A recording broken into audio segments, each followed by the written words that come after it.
Certamente o Senhor fala através da sua palavra, em particular, de forma especial.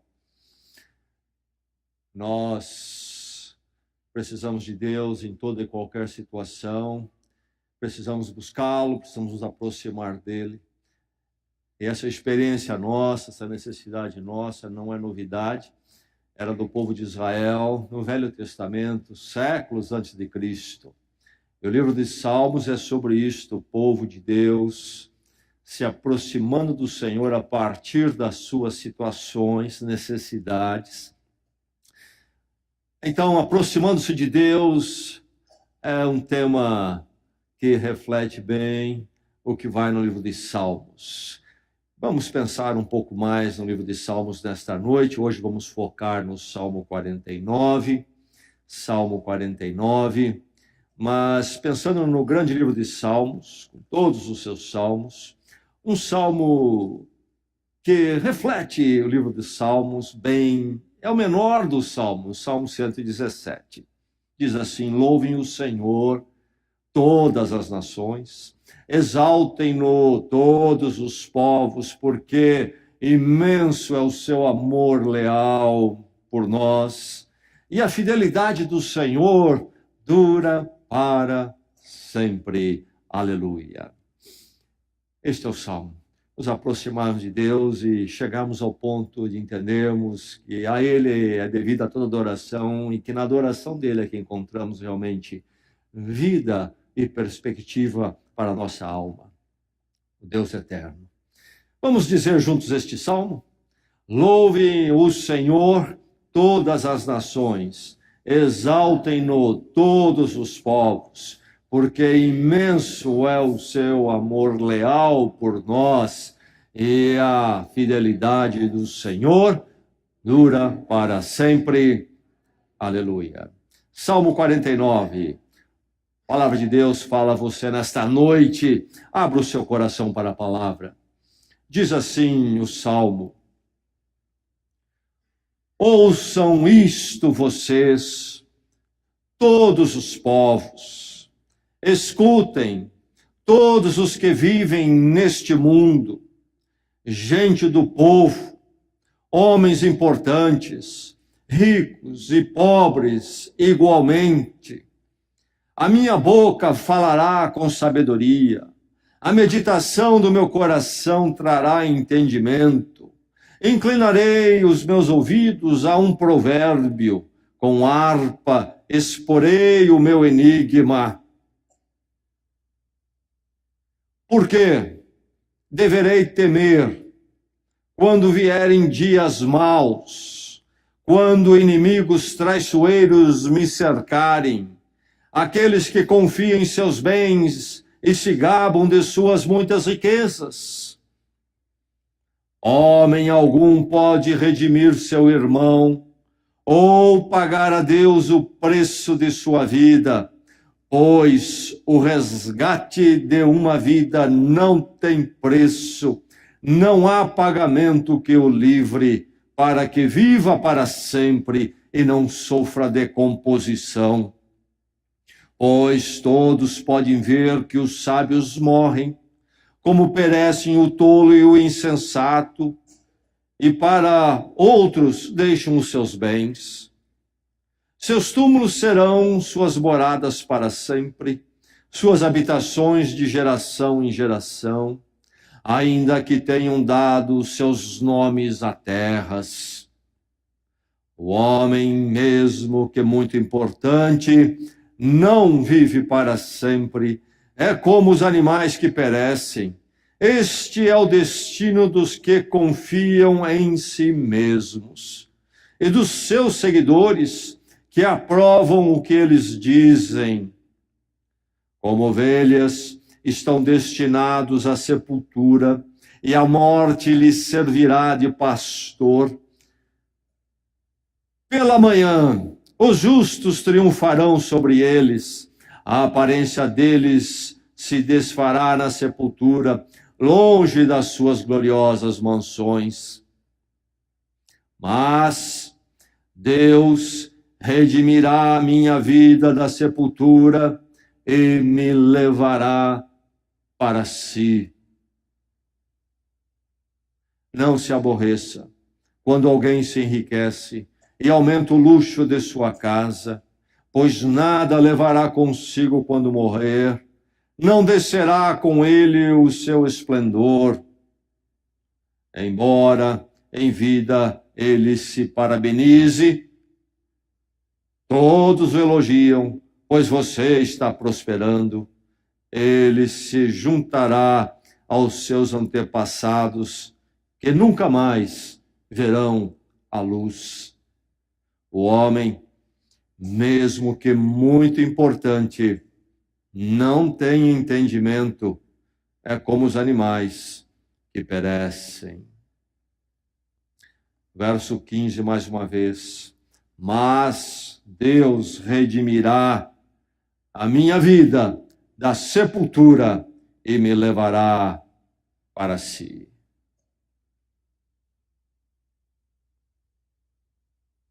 Devo desejar o sucesso? Uma pergunta que é feita especialmente ao Filho de Deus, ao discípulo de Jesus Cristo. Devo desejar, almejar, ter sucesso? Alguns pensam que o sucesso em si é um problema. É verdade que o sucesso precisa ser avaliado segundo as suas implicações, mas a espiritualidade cristã não é uma que condena já em primeira mão o sucesso. Ainda que alguns pensam assim, ou já pensaram assim, que o sucesso seja material, seja o sucesso de status, sucesso social, que todo tipo de sucesso é anticristão, é anti-espiritualidade cristã, sucesso significa estar mais longe de Deus, sem sucesso mais perto de Deus. Isto não é a visão bíblica, mas é preciso equacionar bem o sucesso, seja material, seja o sucesso do status, enfim, devo desejar ter sucesso ou não? É melhor não ter. Qual é o problema com o sucesso material, de status, de importância? Qual é o problema? Qual é o problema? Como devo reagir diante do sucesso dos outros? Como é que você reage diante do sucesso dos outros? Quando você olha alguém que atingiu um grau de sucesso material ou sucesso de status, importância, talvez profissional, na sociedade, como você reage? Como é que você vê? O que o sucesso dos outros causa em você? O quê?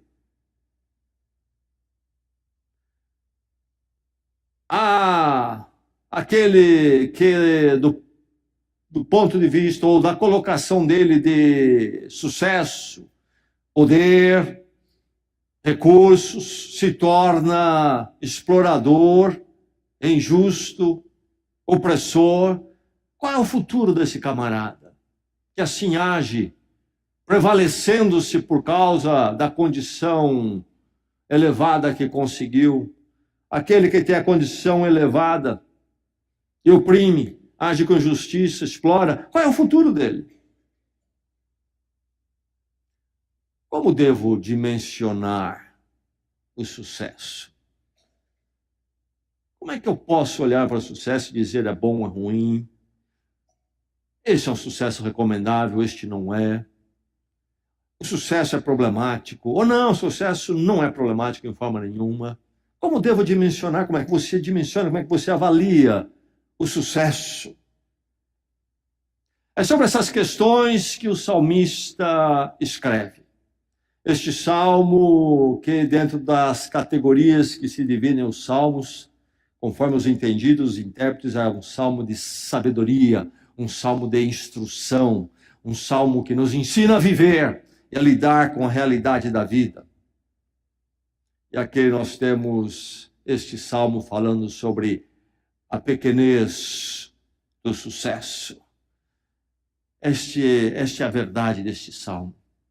O salmo nos lembra da pequenez do sucesso. é preciso avaliar o sucesso como pequeno. Sucesso é sinônimo de grandeza. Por isso é interessante essa colocação, paradoxal até. Se sucesso é sinônimo de grandeza, como avaliá-lo como pequeno? Mas é este o caminho. É este caminho do Salmo para a nossa convivência com sucesso, tanto no mundo, tanto na vida dos outros, como na nossa própria vida, se for o caso de termos ou de não termos. Enfim, seja qual for a condição minha, e seja qual for a condição de quem está diante de mim ou à minha volta, em termos de sucesso, eu preciso sempre avaliar o sucesso como pequeno. Como é que você avalia o sucesso? Como grande? Está errado. O Salmo ensina você a avaliar o sucesso como pequeno. Porque o sucesso é nivelado na morte. O salmista nos lembra disto. Uma verdade que nós conhecemos tão bem, mas que de forma muito rápida escapa da nossa reflexão quando nós nos deparamos com o sucesso na vida dos outros, ou pensamos no nosso próprio sucesso, ou pensamos no nosso alvo de ter sucesso profissional, financeiro. Rapidamente, nós nos tornamos embriagados com o sucesso, ou a ideia até do sucesso, ou mesmo o sonho de sucesso, de tal forma que nós perdemos a visão, a lucidez de que o sucesso é nivelado na morte. Isto é, não importa se temos sucesso, não temos sucesso, se o outro tem sucesso, no fim a morte nivela todo mundo, todo mundo. Por isso a mensagem deste salmo é interessante, a mensagem universal. O salmista escreve ao povo de Deus, ao povo de Israel, mas a mensagem dele, a mensagem deste salmo, não é apenas para Israel, o povo de Deus, não somente para a igreja de Jesus Cristo, é para todos os povos. Ele diz no verso 1, escutem todos os povos. E aí ele continua no verso 2, os importantes, ou aqueles que não são importantes, os ricos e os pobres, todos me ouçam. Ele clama pelo ouvido de todos, dizendo: o que eu vou dizer é para você, seja você alguém de sucesso, ou você seja alguém de nem sem sucesso, pouco sucesso, seja qual for sua condição, o que eu vou dizer é verdade para todos. E aí nós temos diversos tipos de sucessos. Ele vai falar daqueles que se gabam de suas riquezas, no verso 6. Ele vai falar sobre gloriosas mansões, no verso 14. Ele vai falar daqueles que têm o sucesso não somente das riquezas, mas o sucesso da importância, dão nomes a terras, verso 11. Temos então o sucesso material, o sucesso do status, mas é a todos que ele está falando. Ele também está falando ao poderoso, maldoso, injusto, opressor. Porque no verso 5 ele levanta a questão, o enigma que ele chama a questão da vida, a questão que a vida levanta. E ele diz: por que deverei temer o homem de sucesso, a mulher de sucesso, o poderoso? Por que deverei temer? Então, há um enfoque aqui, prático da vida. Quando nós nos deparamos com aqueles que ascendem à posição de poder financeiro, status, político, e se tornam injustos, exploradores, corruptos, opressores. Mas a verdade é que esses também são nivelados pela morte, mais cedo ou mais tarde.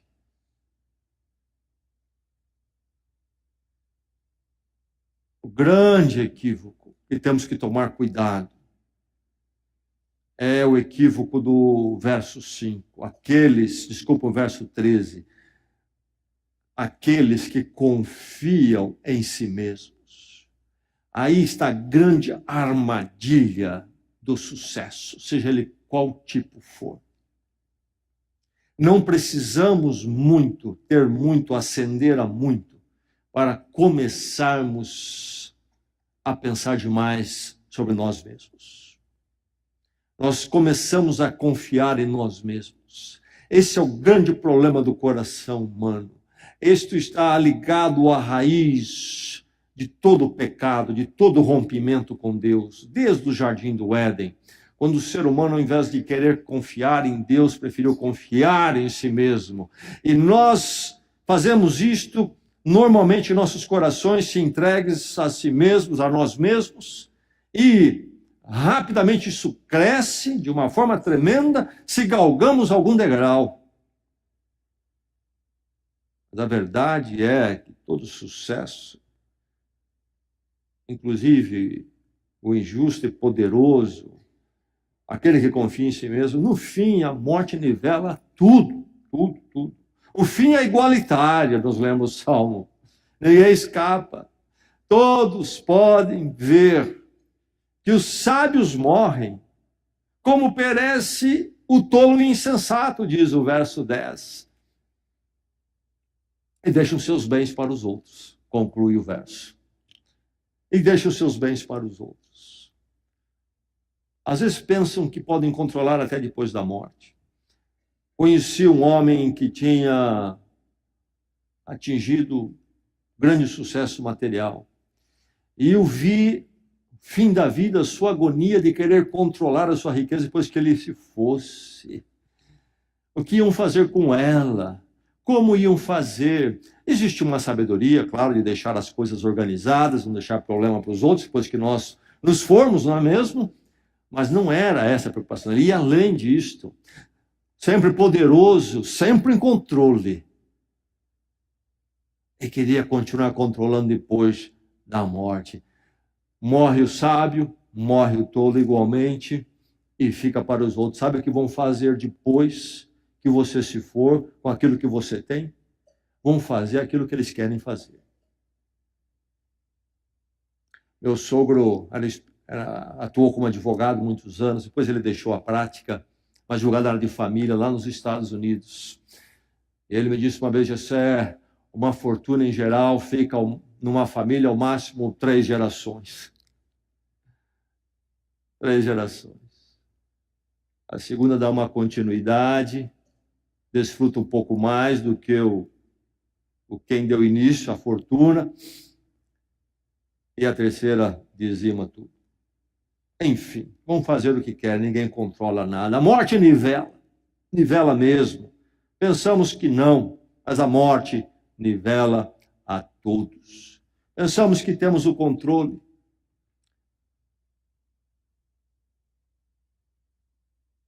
Podemos, com a nossa riqueza, ultrapassar todos os limites, mas não é verdade. Li um artigo no jornal tempos atrás sobre a frustração da família, porque a filha, um dos pais, a frustração do marido, a filha, um dos pais e esposa, jovem ainda, marido, fazendo uma cirurgia não muito complicada, veio a perecer. E eu podia ler no artigo a frustração e até um estado de não aceitar, porque essa moça não poderia morrer. Sim, porque a cirurgia não era tão complicada, sim, mas havia um fator prevalecente. Ele não aceitava que ela morresse, porque ela foi tratada no Albert Einstein.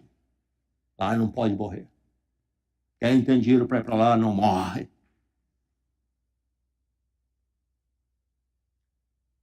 A dona Marisa foi para o Sírio-Libanês. Morre. Morre também. Não importa. A morte é o grande nivelador. Nunca se esqueça disso. Por isso, o salmista grita: ouçam-me todos os povos. Você está ouvindo, meu irmão? Você está ouvindo, minha irmã? Você está ouvindo, jovem, nos seus projetos, sonhos e planos? Você está ouvindo? A morte é o grande nivelador. Nunca se esqueça disso, isso vai ser saúde para você. Sabe? O ser humano é impotente para redimir a si mesmo. Homem algum, diz o verso 8, pode redimir seu irmão, pois o resgate de uma vida não tem preço. Não há pagamento que o livre. Da morte, sim, e depois do estado de morto também. Não há. Há todo tipo de esforço. Há agora algo que é oferecido às pessoas, que é congelar o seu corpo, com a esperança de que no futuro chegue uma solução, uma cura para o seu problema e possa ser trazido à vida de novo. Homem algum pode redimir seu irmão, o resgate de uma vida não tem preço, não há pagamento que o livre, e ele diz, deixarão suas mansões e lá ficarão na sepultura sem luz. O ser humano é impotente diante do grande nivelador chamado morte. Não importa quanto dinheiro tenha, não importa quão importante e poderoso seja dentro da sociedade, a política, e não importa quão pobre seja também. Se eu for muito pobre, se eu for sem sucesso nenhum, for um mendigo, abrir mão de toda influência e poder, aí então também não vai redimir por aí, nem pelo sucesso, nem pela falta dele. A verdade é que é preciso avaliar o sucesso como pequeno, porque o sucesso é nivelado na morte. Todos somos iguais, não importa quanto galgamos, mais para cima, ou mais além, ou mais para baixo. Avalie o sucesso como pequeno, porque a eternidade independe do sucesso. A questão da eternidade transcende a questão do sucesso. É este o ensino aqui, é o ensino da palavra de Deus, é o ensino do Evangelho. O verso 14 é um verso interessante. Primeiro ele fala sobre o homem no seu sucesso, a mulher no seu sucesso, sendo levado como ovelha à sepultura e à morte. Vai como ovelha, caminhando para lá. Mas, há um romper com isto, há uma luz que brilha aqui no meio do verso 14, quando diz, pela manhã os justos triunfarão sobre eles. E agora ele está focando a injustiça no mundo, especialmente aquela realizada por aqueles que têm mais poder do que eu. E eu sinto a opressão.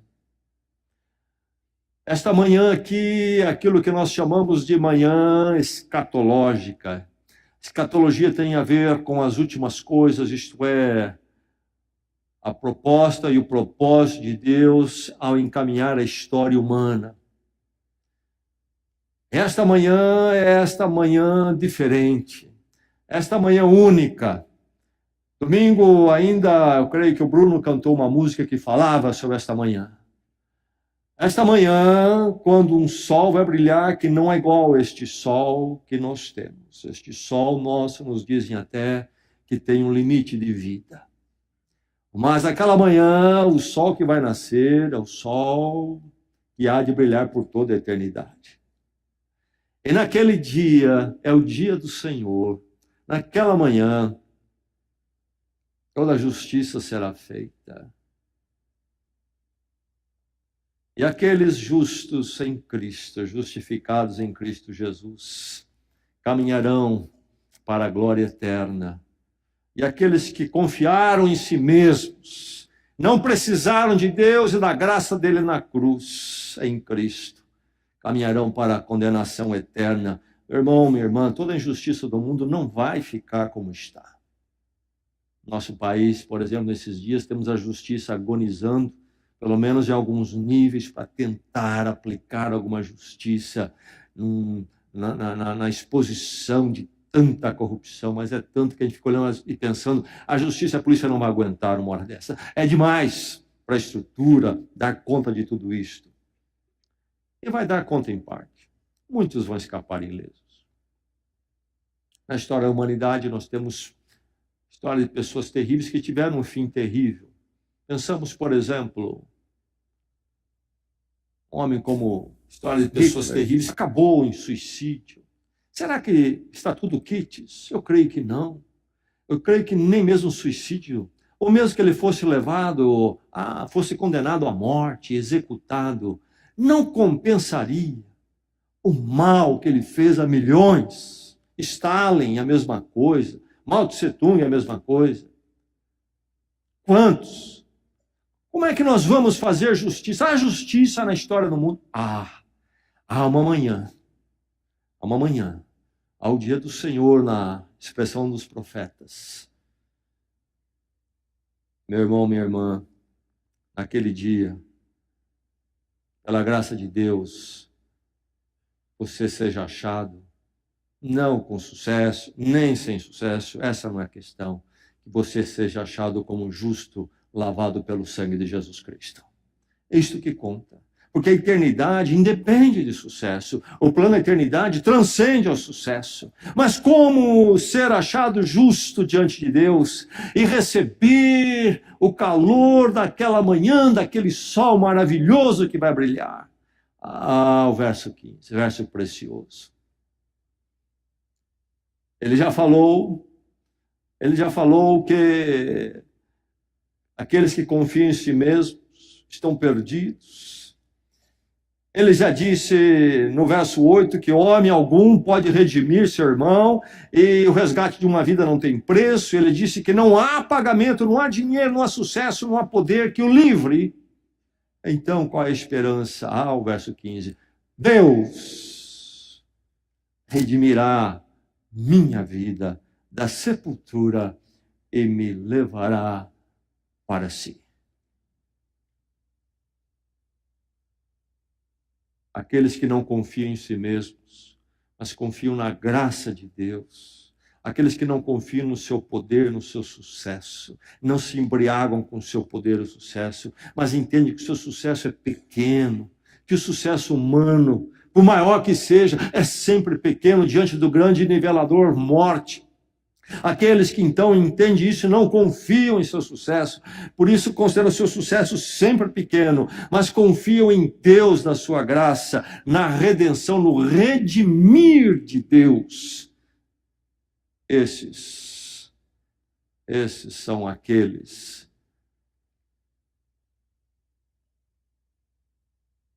que haverão de sempre, já no futuro e sempre olhar para a eternidade com esperança e alegria.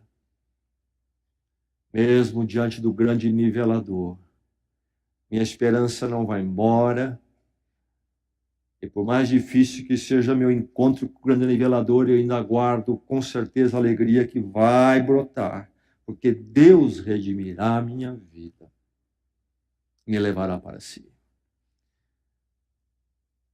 Avalie o sucesso como pequeno, porque a eternidade independe do sucesso. Nunca avalie como grande o sucesso. Avalie o sucesso como pequeno, para evitar a fascinação, o encantamento do sucesso.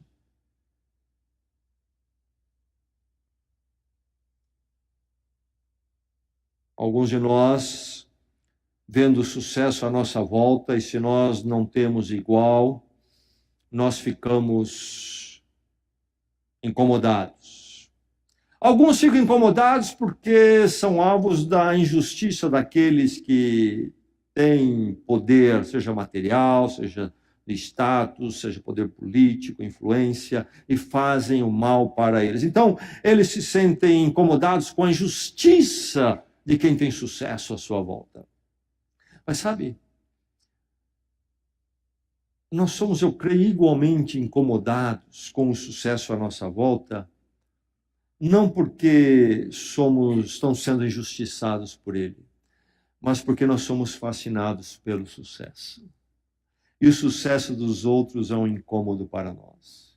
E aí, sabe, não importa quanto se tem, porque sempre vamos encontrar alguém que tem ou pode mais, ou tem um status maior do que o nosso, financeiro, ou de carreira profissional, política, seja lá o que for. Sempre tem alguém acima. E se o nosso coração é um coração embriagado pelo sucesso, que não avalia o sucesso como pequeno, mas como o máximo da vida, e esquecemos do grande nivelador, a morte, e confiamos em nós mesmos, então nós vemos o sucesso à nossa volta e nos faz mal. Nós ficamos fascinados porque eu não tenho o grau de sucesso que aquele tem à minha volta. E a minha alegria vai embora. Não importa quanto eu tenho. Eu posso ter muito, eu posso ser muito, mas encontrei alguém que tem mais. Foi embora. Grande parte do consumismo nos nossos dias é movido por isso.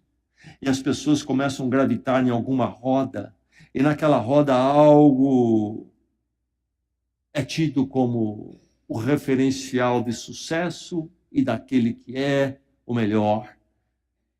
Ali há este ídolo, e ali então fica uma competiçãozinha, às vezes velada. E se você adentra um grupo de pescador, e cada um aparece para pescar, e chega na beira do lago, do rio, um puxa uma vara de uma fibra nova que foi feita, saiu no mês passado, ele tira a Miami, viu lá, só lá que vende, e você foi pescar com a sua vara de uma fibra, que ele comprou no Brasil, que não é tão boa, já perdeu a paz.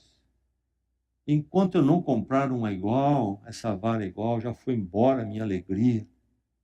O sucesso da vara daquele camarada me incomoda. Isso acontece sim, dessa forma, em todas as rodinhas. E de uma forma mais imponente, na questão de casa. Uma vez um jovem empresário que estávamos evangelizando na época, muito tempo atrás, mas que nunca entendeu o evangelho, depois foi embora, mas falamos muito sobre o evangelho com ele, e ele até teve um bom interesse, mas foi embora, deu as costas. E ele confiava muito em si mesmo. Ele gostava de dizer como ele, próximo da meia-idade, tinha sempre atingido todos os objetivos que ele havia colocado para ele. Um dia ele tinha construído uma casa nova, me convidou para visitar. E fui lá comer uma pizza com ele, mostrou a casa novinha, novinha. Mas, passados 6 meses, um parente dele construiu uma casa melhor. Pronto. A alegria e a paz do sucesso dele foi embora. Porque o parente tinha conseguido algo melhor. Uma casa melhor, num bairro melhor. E era muito boa a casa que ele tinha.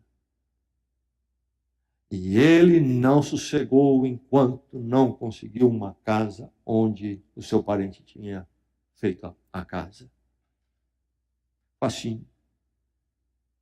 É preciso avaliar o sucesso como pequeno para evitar a fascinação do sucesso. Sabe, se você vai desejar o sucesso, e não há nada de errado em desejar o sucesso, nunca se esqueça. Nunca se esqueça de pedir a Deus, antes do sucesso, a sabedoria. Prefira a sabedoria sobre o sucesso. O que é a sabedoria? Sabedoria não é a mesma coisa que QI. Essa capacidade mental de processar dados, por exemplo. Podemos ter um QI elevado, lidar com a matemática de uma forma maravilhosa, e não temos sabedoria. E há muitos por aí assim. Sabedoria é algo que só encontramos em Deus, é a prudência de pensar no que vem depois, como é que eu estou diante do amanhã, diante da eternidade. E aí, com esse temor de Deus, me conduzo. Sabedoria, sabedoria. Consigo equilibrar as coisas e os valores, pessoas e coisas, cada um no lugar devido.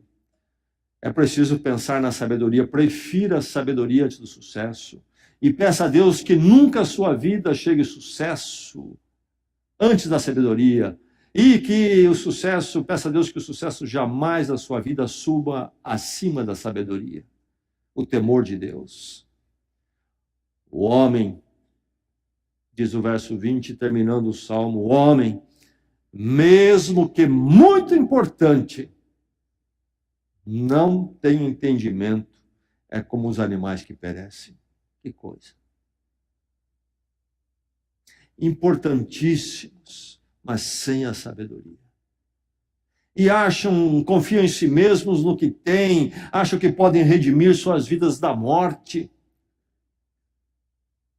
E muitos, inclusive, se tornam opressores, pisam os outros. Arrogância. Não precisam da redenção de Deus, da graça de Deus. E muitos são importantes, mas não têm entendimento, são como animais.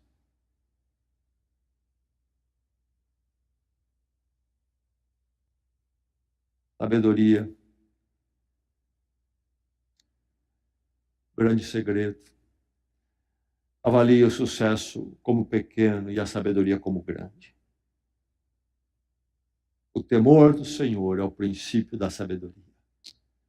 E aí vou caminhar bem com sucesso, ou sem muito sucesso, caminharei bem. Seja o que Deus me der, que nunca falte na minha vida o temor do Senhor, o princípio da sabedoria. Nunca confiar em si mesmo, nem no que tem, nem no sucesso. Verificar que está resolvido para mim aquela manhã que vai brilhar. Isso está resolvido na minha vida. E então, eu estou abrigado na redenção de Deus em Cristo Jesus. E que isto está resolvido na minha vida. Deus abençoe o seu coração, que ele possa sempre avaliar o sucesso como pequeno. E que o seu coração nunca se aparte da sabedoria, do temor, da dependência de Deus. Vamos orar. Vamos à presença do Senhor.